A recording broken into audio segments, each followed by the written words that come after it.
네, 반갑습니다. 대학교 학생의 연결고리 입시통 나쌤입니다. 자, 오늘은 성신여대 면접에 대해서 살펴보도록 하겠습니다. 2021학년도 성신여대 면접은 자기주도 인재 전형으로서 12월 5일에서 6일에 실시되게 됩니다.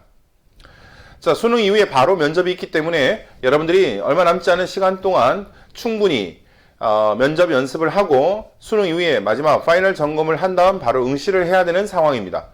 면접 반영 비율은 40%인데 앞서 언급한 면접 영상들에서 이야기를 했지만 겉으로 드러나는 30%냐 40%냐의 반영 비율보다 면접의 최고점과 최하점, 물론 면접에 응시를 하지 않는다라는 것은 바로 불합격 처리가 되겠죠. 이걸 또 잘 이용하는 친구들도 있어요.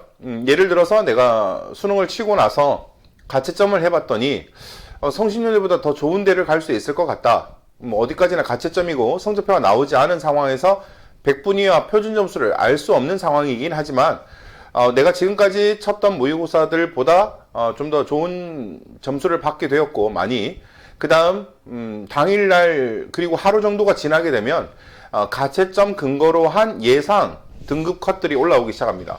자, 그걸 봤을 때 정확한 정시의 100분위와 표점은 알 수 없지만 일단 대략적인 아웃라인으로 봤을 때 성신여대를 능가하겠다라고 하면 이 면접을 안 가면 됩니다.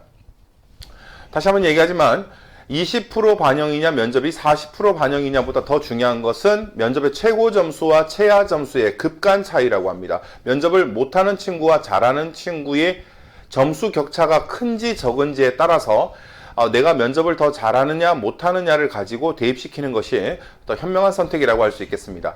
제출서류 진위 확인 여부라는 것은 모든 대학의 공통점이겠지만 생활기록부와 자기소개서를 제출한 상태이기 때문에 이 항목에 대해서 학생이 직접 활동한 것이 맞는지, 그리고 거기에 대한 노력과 준비 과정은 어떠했는지, 이런 활동들을 통해서 무엇을 느끼고 배웠는지를 평가하는 것이기 때문에 그에 합당한 답안이 나와야 됩니다. 그냥 단순히 봉사활동 기억에 남는 거 있어요? 네, 저는 빵빵 요양병원 봉사가 기억에 남습니다. 이러고 가만히 있어버려요. 분위기 싸하지, 그죠? 마찬가지로 왜 하게 되었고, 나는 어떠한 활동을 했고, 그 준비 과정과 노력은 어땠고 다른 친구들보다 내 능력이 어떻게 발휘되었고 이런 활동들을 통해서 무엇을 느끼고 배웠다. 앞으로 나는 이것을 기반으로 해서 대학생활이나 사회생활이나 또는 취업했을 때 어떻게 활용하겠다라는 그런 점들이 들어가게 된다면 발전 가능성이라든지 그 다음에 인성이라든지 이런 것들이 평가받을 수 있게 됩니다. 전공 적합성이라는가 학업 역량이라는 것은 문과 이과적 질문 또는 여러분이 지원한 학과에 대한 기초 지식들을 물어봄으로써 평가를 하게 됩니다. 면접관 두 분, 주로 교수님들입니다. 1대2로 진행이 됩니다. 약 10분간 면접이고요. 지금 코로나가 계속 또 확대되고 있기 때문에 갑작스럽게 이런 면접의 일정이 변화될 수도 있어요. 학생들이 오기는 오는데 비대면 화상으로도 할 수 있고요. 물론 인프라가 갖춰져야 됩니다. 모든 학생들이 동시에는 아니더라도 순차적으로 들어갈 수 있는 공간, 그리고 그 학생들이 들어가서 각 실에 배치되어 있는 교수님들과 함께 화상으로 실시간으로 면접을 할 수도 있겠죠. 어찌되었든 현재는 지원자가 많이 몰리지 않는 상황에서는 오프라인 면접을 해야만 여기서 점수가 나오게 되고 그래야만 이 친구들에게 합격 불합격의 기회를 제공할 수 있기 때문에 뭐 2단계까지 2.5단계까지는 그대로 실시하지 않을까라는 생각이 듭니다.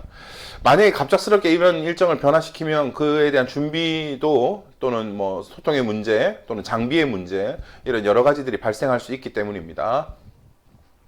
자, 성신여대 지금 바이오 생명공학과 기출문제 2019년을 보게 텐데요. 눈여겨봐야 될 부분이 있습니다. 올해 2021학년도는 전공 관련 지식평가를 하지 않겠다라는 겁니다. 바이오 생명이라는 전공에 대한 것들 또 그 분야에 대한 최근 시사나 사회적인 부분들을 성신여대에서는 하지 않겠다. 다른 대학은 합니다. 준비 잘해야 돼요.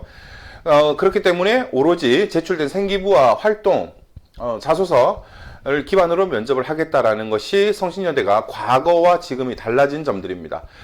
단 주의해야 할 것은 이것이 바이오 생명에 대한 질문, 대학에 와서 공부를 해야만 알 수 있는 질문이 아닌 문과적 질문과 이과적 질문, 바이오 생명이니까 이과겠죠.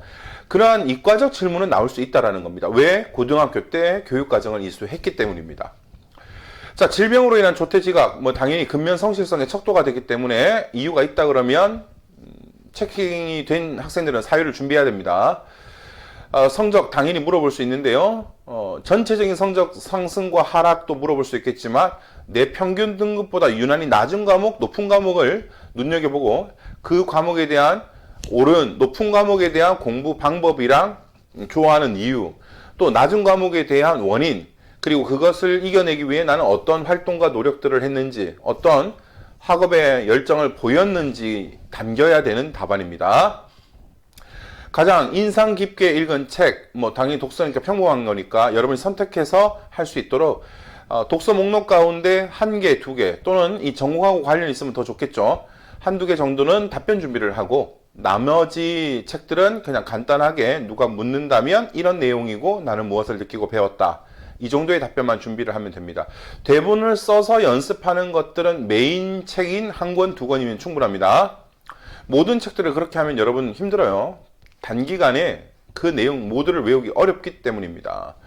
그리고 이거는 당연히 지원 동기가 되겠죠. 다른 대학이 아닌 이 대학을 택한 이유, 다른 전공이 아닌 바이오 생명공학을 택한 이유가 반드시 들어가야 됩니다. 이럴 때에는 성신여대의 장점과 특징이 들어가면 좋겠고, 바이오 생명에서는 배우는 과목, 여러분의 꿈과 직업, 미래 희망 직업, 그 직업을 이루기 위해 바이오 생명에서는 어떤 과목들을 주로 공부할 것인지가 들어간다면 충분한 지원 동기 및 이유가 될 수 있겠습니다. 다음에 이 과에 진학하기 위해 특별히 한 활동은 앞서 면접 영상들에도 있겠지만 나는 바이오 생명을 지원하기 위해 동아리, 독서, 봉사, 교내대회, 창체, 세특, 진로, 자율활동 등은 이렇게 해왔다. 이런 내용이 들어가면 좋겠습니다. 병원에서 계속 봉사를 했다. 꾸준히 하면서 느꼈던 점, 그럼 병원에서 주로 어떤 봉사를 했는지, 왜 하게 되었는지, 그러면서 무엇을 느끼고 배웠다. 내가 만약에 병원에서 봉사를 하면서 알게 된 지식을 가지고 바이오 생명 전공자가 된다면 나중에 어떤 것들을 연구 실험하는 사람이 되고 싶다. 이렇게 한다면 단순히 봉사를 물었는데 전공 적합성으로 평가받는 아주 우수한 답안이 될 수 있습니다. 다음 바이오 식품공학이라고 해서 이제 생명공학하고 조금 다른 건데요.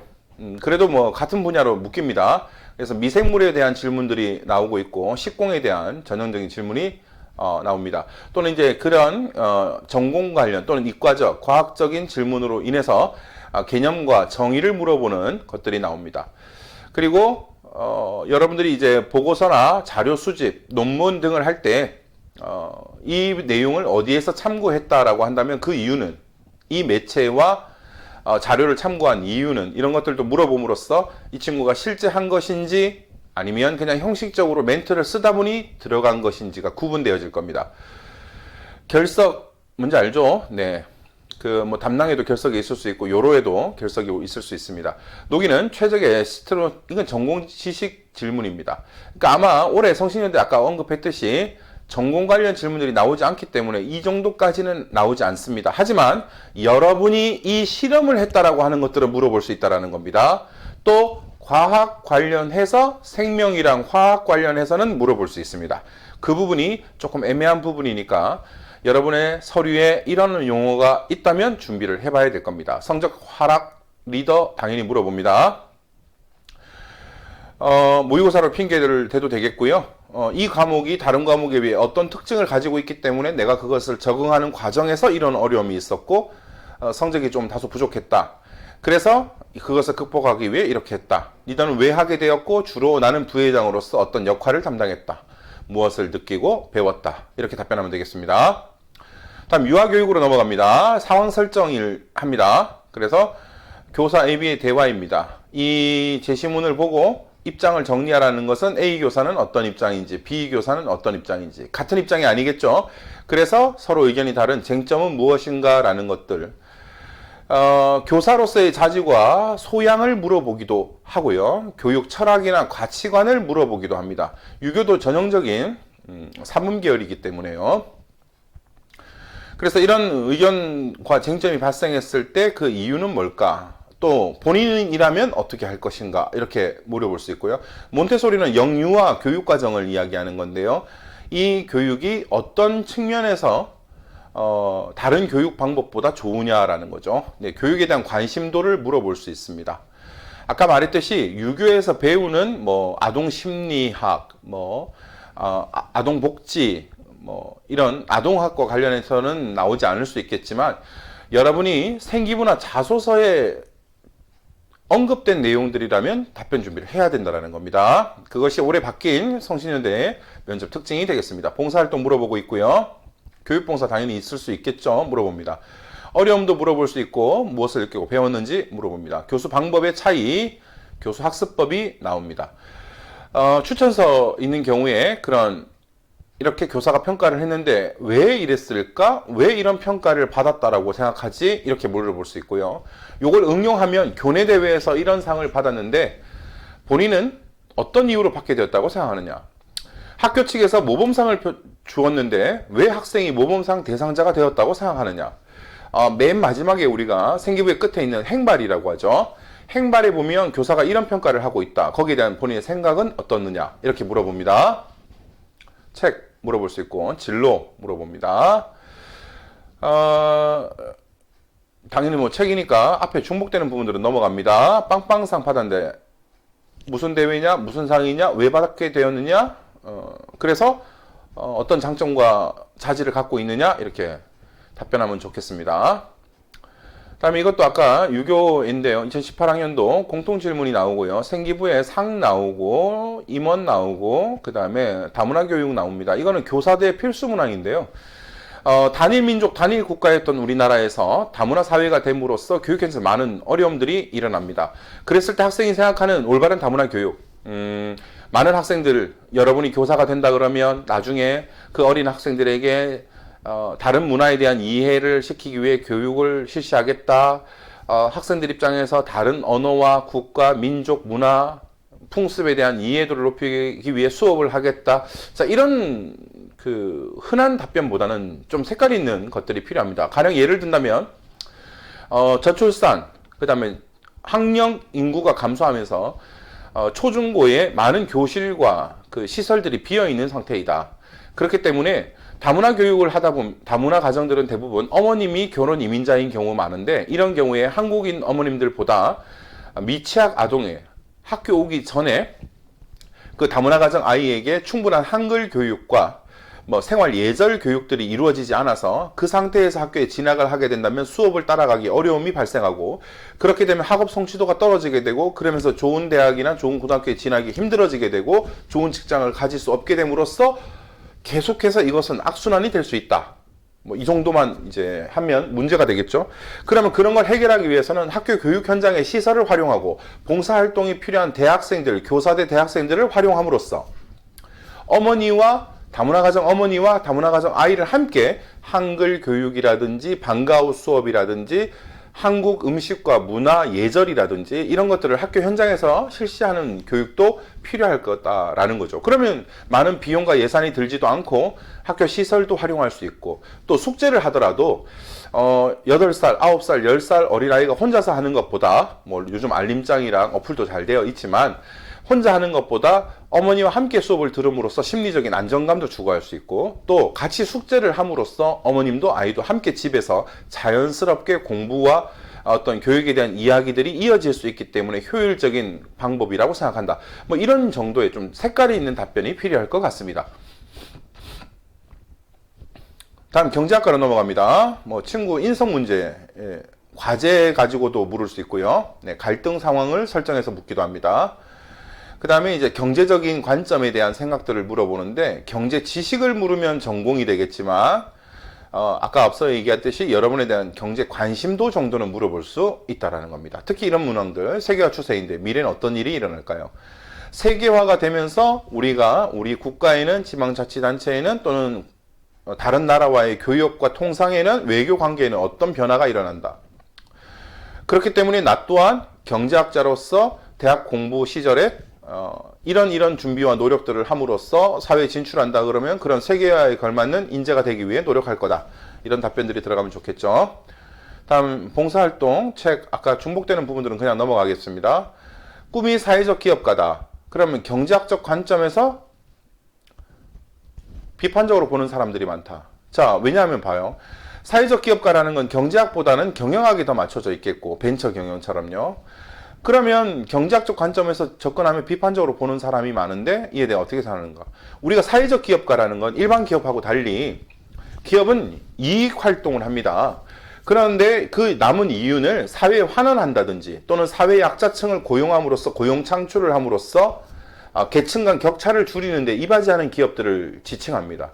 그런데 경제학적 관점에서 접근한다는 것은 그냥 일반적인 기업 경영에 해당이 되겠죠. 거기에 대한 차이를 가지고 학생들이 답변을 준비한다 그러면 좋은 답변이 될 수 있겠습니다. 뭐 몇 등 하냐요? 라는 것은요. 구체적인 수학에 대한 관심도를 물어보는 겁니다. 우리가 문과인 학생들은 보통 수학을 많이 어려워하거나 힘들어하기 때문에 그런 부분들에 대한 준비와 노력들을 확인하는 거죠. 국어 과목도 마찬가지입니다. 그래서 몇 등인지가 중요한 게 아니라 그런 수학에 대한 관심도 노력들, 쉽게 포기하지 않는 부분들을 평가하는 겁니다. 경제학과에서 뷰티 마케터라는 거죠. 꿈과 경제학을 연결시켜서 질문할 수 있습니다. 나머지는 앞에 언급했던 것들이니까 넘어가도록 하겠습니다. 법학과 살펴보면 영어 과목이 다른 과목보다 성적이 낮다. 그렇기 때문에 이 영어는 다른 과목보다 어떤 특징이 있기 때문에 내가 공부하는데 어려움이 있어서 낮았다. 그걸 극복하기 위해 난 이런 노력들을 했다. 대학에 제출되지 않은 모의고사 성적 가지고도 여러분들이 핑계로 삼을 수는 있습니다. 수학도 물어보고요. 동아리 활동 물어봅니다. 교내 활동, 교내상 물어보고 있고요. 이런 부분들에서 여러분들이 키워드, 여러분의 생기부와 자소서를 가지고 여러분들이 키워드를 체크해서 이런 키워드로 질문을 받는다 그러면 나는 어떻게 답변할 것인가 연습해 보는 것도 필요합니다. 3, 40초 이상 1분 이하로 하는 것이 좋습니다. 3년 동안 꿈이 경찰이었는데 경영이 아니라 법학을 지원한 이유는 이렇게 물어볼 수도 있고요. 물론 연관성은 있습니다. 겹치는 부분들이 상당히 많이 있습니다. 이 두 분야는. 그 다음에 대기업과 중소기업. 이제 법적으로 우리가 그런 제재를 하기도 하죠. 그죠? 소상공인이나 중소기업을 살리기 위해서 그런 부분들에 대해서 예비 법학도로서의 사회적인 어떤 관심, 시사적인 상식들을 물어보는 차원에서 질문이 나왔습니다. 상 물어보고 동아리 독서 물어봅니다. NGO, 경찰도 물어보고 있고요. NGO가 무엇인지 알고 있느냐? 어떻게 준비할 거냐? 국제 엠네스티가 뭐 하는 곳인지 알고 하겠다는 거냐? 그런데 힘들 거다. 국제법률가로서. 그렇다 그러면 너는 어떻게 들어가기 위해 노력할 것인가 라는 거는 입학 후 진로, 학업 계획 등을 가지고 답변하면 되겠습니다. 최근 시사에서도 물어볼 수 있겠고요. 그 다음에 생기부 관련. 이거는 좀 생뚱맞죠, 그죠? 네. 당시 최근 이슈가 되었던 부분이라서 시사적인 질문으로 나온 개념입니다. 그냥 어떤 정답이 있다라기보다는 이런 시사적인 내용을 알고 있는지 거기에 대한 생각은 어떤지라는 개인적 질문이기도 한데요. 법학하기 때문에 그런 관점에서 접근한다면 더 좋은 답안이 될 수 있겠습니다. 자, 여기까지가 성신여대 기출을 가지고 살펴봤습니다. 정리를 하자면 성신여대는 올해 특징이 전공 관련 지식 평가는 하지 않겠다. 하지만 여러분의 생기부와 자소서에 적혀 있는 내용을 가지고 연계가 되는 부분에서는 질문이 나올 수 있다라는 거고, 면접 반영 비율은 40%이지만 실질 반영 비율이 더 중요하다. 그리고 생기부와 자소서를 기반으로 물어보고 교수님 두 분이 학생 한 명을 평가하는 방식으로 10분 내외로 진행이 된다. 가장 보편적이고 일반적인 독서, 봉사, 동아리 중에 기억에 남는 것을 말해봐라. 교내 수상 가운데 자랑할 만한 것이 있는가라는 전형적인 종합 전형의 어떤 기본적인 툴을 가지고 질문을 하고 있습니다. 이런 경우에는 잘못 답변하거나 답변을 하지 못하게 된다면 여러분이 제출한 서류의 진위 여부가 흔들릴 수 있기 때문에 충분한 답변이 이루어질 수 있도록 연습해 보는 것도 필요합니다. 또 인성이란 가치관을 가지고 평가를 한다라고 해서 없는 이야기를 너무 지어낸다라든지 부풀려서 하는 것보다는 여러분의 어떤 공동체 의식, 배려, 나눔, 협력과 같은 것들이 드러날 수 있도록 해야 되는데 이 답안을 잘못하게 되면 윤리 도덕책이 돼버립니다. 자, 이런 경우에는 과거에 있었던 경험이나 에피소드를 가지고 상황을 제시하고 이런 활동들에서 이런 경험을 통해서 나는 무엇을 느끼고 배웠다라고 답변하는 것이 더 바람직하겠습니다. 전공 적합성은 아까 말했듯이 전공 지식은 묻지 않겠지만 문이과적인 질문이라든가 지원 동기 정도로서 물어볼 수 있습니다. 학업 계획까지. 학업 역량으로서 문과적인 질문과 이과적인 질문이 나올 수 있기 때문에 그 부분도 준비를 해야 할 듯 합니다. 발전 가능성이라는 것은 와서 공부를 어떻게 할 것인가, 자격증은 어떻게 딸 것인가, 외국어는 공부할 것인가, 대학원은 진학을 할 것인가, 이런 구체적인 계획들을 물어봄으로써 발전 가능성을 평가하게 됩니다. 자, 오늘은 성신여대 면접에 대해서 살펴봤습니다. 구독과 알림을 해놓으신다면 수험생에게 필요한 정보를 놓치지 않으실 수 있습니다. 시청해 주셔서 감사합니다.